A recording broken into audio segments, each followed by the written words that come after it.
جتنی غیر شرعی شادیاں ہیں یہ اپنی داڑیاں لے کے وہاں صوفوں پر بیٹھ کے اللہ اکبر۔ ایک سوال ہے میرا سارے مولویوں سے، بھارت کے مولویوں سے، چاہے وہ دیوبندی مولوی ہیں، چاہے وہ بریلوی مولوی، چاہے وہ تبلیغی جماعت والے ہیں، چاہے وہ جماعت اسلامی والے ہیں، چاہے وہ ندوہ والے ہیں، چاہے وہ جامعہ ملیہ والے ہیں، جتنے بڑے بڑے دانشور مسلمان بنے پھرتے ہیں، ان سب سے سوال ہے کہ یہ جو اب عام شادیاں مسلمانوں کی ہوتی ہیں جن میں تم ڈی جے لگا کے ڈھول بجا کے اور وہاں رقص و سرور کی محفلیں منعقد کی جاتی ہیں، اور آپ جیسے بڑے مسلمانوں کے چودھری جن لوگوں نے وقت بھی لگایا، جو اپنے آپ کو خواجہ اجمیری کے سجادہ نشین بھی کہتے ہیں، جو اپنے آپ کو اہل سنت والجماعت کے جانشین کہتے ہیں، جو اپنے آپ کو علماء دیوبند کے وارث کہتے ہیں، اکثر دیکھنے کو ملتا ہے کہ جتنی غیر شرعی شادیاں ہیں یہ اپنی داڑیاں لے کے وہاں صوفوں پر بیٹھ کے آرام سے مرغا بریانی کھاتے ہیں۔ کیا تمہاری غیرت تمہیں ایک دفعہ نہیں چنجوڑتی کہ رسول اللہ کے حکموں کی کلی خلاف ورزی ہو رہی؟ کیا تمہارے دل میں ذرہ برابر بھی شرم نہیں، ذرہ برابر غیرت نہیں آتی تمہیں؟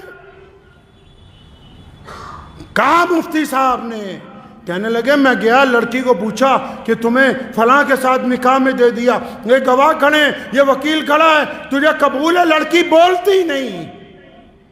فرمایا 3 دفعہ پوچھا، لڑکی بولتی نہیں، تو سارے مفتی مل کے کیا کہتے ہیں کہ اگر بولتی نہیں ہے تو اس کا مطلب رضامند ہے، دستخط کراؤ نکاح ہو گیا۔ کیا ہے جی؟ رضامند ہے۔ شریعت نے کہا کہ اگر وہ شرم کی وجہ سے نہیں بولتی تو رضامند ہے، اور اگر رضامند نہ ہوتی تو بغاوت کرتی۔ تو میں ان سے پوچھتا ہوں، تمام لوگوں سے، سارے دینداروں سے، کہ تم جن مجلسوں میں اب جا کے بیٹھتے ہو جہاں گانے چل رہے ہیں، سامنے ڈی جے لگا ہوا ہے، ڈھول بجا کے بارات آ رہی ہے، تمہارے چہرے پہ ناگواری بھی نہیں ہے، تو اس کا مطلب تم رضامند ہو ان کے ساتھ۔ اور اگر تم ان کے ساتھ رضامند ہو تو اللہ اور اس کے رسول کی رضامندی تمہارے ساتھ نہیں آ سکتی۔ اگر غیرت مند ہو تو اگر روک نہیں سکتے، فرمایا ایمان کے 3 درجے، تو اپنے دل میں برا مانو، تمہارے چہرے پہ تو ذرہ برابر بھی شرمندگی کا احساس نہیں کہ ڈھول بجا کے بارات آ رہی ہے، تم اس مجلس کو چھوڑنے کے لیے تیار نہیں ہو۔ ان چودھریوں کی وجہ سے کہ یہ چندہ نہیں دیں گے، کیا ان کے بل پر مسجدیں اور مدرسے چل رہے ہیں؟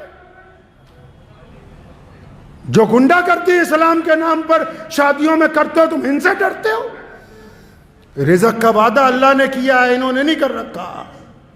3 درجے ایمان کے۔ فرمایا اگر کوئی چیز بری لگے تو دل میں برا مانو، اگر طاقت ہے تو زبان سے کہو، اگر ہاتھ سے روک سکتے ہو تو وہ اول ترین درجہ ہے۔ تو یہ جتنے آپ میں یہ جو بات آج ممبر پہ بیٹھ کے کہہ رہا ہوں، روزانہ پورے ملک میں شادیاں ہو رہی، اور جتنے سرمایہ داروں کی شادیاں جا کے دیکھ لو، یہ جتنے کٹھ ملا ہیں یہ ان کے نکاح بھی پڑھا رہے ہیں، ان کی بریانیاں بھی کھا رہے ہیں، ان کے قورمے بھی کھا رہے ہیں۔ اگر تم قوم کی نگہبانی نہیں کرو گے تو یاد رکھو تمہاری حیثیت گڈریے کی ہے۔ اگر ایک بھی کوئی ریوڑ میں سے کوئی چیز ضائع ہو گئی تو گڈریے کو مالک پوچھتا ہے، اللہ تعالیٰ نے ان کو چھوڑ دینا ہے، تمہارا گریبان پکڑ لینا ہے۔ کوئی ضرورت نہیں ایسا نکاح پڑھانے کی جہاں ڈھول بجتے ہو، کوئی ضرورت نہیں ایسے شادی کے اندر جانے کی جنہوں نے ڈی جے لگا کے رکھے ہوں، جو ناچ کے ڈھول بجا کے آ رہے ہوں، ان کے ساتھ شہر کا قاضی چل رہا ہو۔ شرم کے ڈوب مرنے کا مقام ہے ان لوگوں کے لیے۔ اتنی بھی غیرت زندہ نہیں رہی، اتنی بھی شرم و حیا زندہ نہیں رہی۔ کس بات کی دولت ہے؟ یہ یاد رکھو، دین محمد الرسول اللہ کا ہے۔ کس کا دین ہے جی؟ محمد الرسول اللہ کا دین ہے، اور یہ دین قیامت تک زندہ رہے گا۔ یہ کسی سرمایہ دار کا دین نہیں ہے، یہ کسی بہت بڑے چودھری کا دین نہیں ہے۔ دنیا کی کوئی طاقت اس دین کو سرنگو نہیں کر سکتی۔ اس لیے پلٹیے اپنے رب کی طرف، اور آپ بھی سنیے جتنے عام مسلمان ہیں، اگر کسی شادی میں ناچ گانا ہو رہا ہے،